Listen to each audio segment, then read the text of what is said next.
কষ্ট তো তখনই হয় যখন কেউ অনেকটা কাছে এসে আবার দূরে চলে যায়। সম্পর্ক চলাকালীন নয়, সম্পর্ক ভাঙার পরেই বুঝবে কাকে কার কতটা প্রয়োজন ছিল। সবকিছুই আছে, তারপরেও কি যেন একটা নেই অনুভব করার নামই নিঃসঙ্গতা। কিছু সম্পর্কের কোনো অস্তিত্ব নেই, নেই কোনো বর্তমান, নেই কোনো ভবিষ্যৎ, কিন্তু শুধু মায়ার কারণে সম্পর্কগুলো টিকে থাকে। নিজের পরিবারকে ভালোবাসো, কারণ জীবনের সবচেয়ে খারাপ সময় তারাই তোমার পাশে থাকবে, অন্য কেউ না। এটাই বাস্তবতা। আমাদের ভেতরটা যখন কষ্টে ভরপুর হয়ে ওঠে, তখন কিছু কষ্ট উপচে বাহিরে চলে আসে।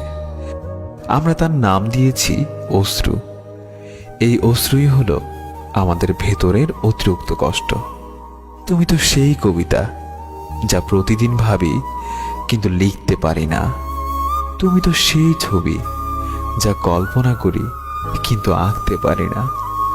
তুমি তো সেই ভালোবাসা যা প্রতিদিনই চাই কিন্তু তা কখনোই পাই না। বাইরের হাসিটা তো প্রতিদিনই দেখো, দাওয়াত রইল একদিন ভেতরটাও দেখে যেও। কি অদ্ভুত তাই না? একজন নিজের সময় মতো SMS করে, আর একজন বোকার মতো SMS এর অপেক্ষা করে। যে স্মৃতিগুলো আমরা সুখের মনে করে জমিয়ে রাখি, এক সময় সেই সুখের স্মৃতিগুলোই আমাদের সবচেয়ে বেশি মন খারাপ করে দিয়ে যায়।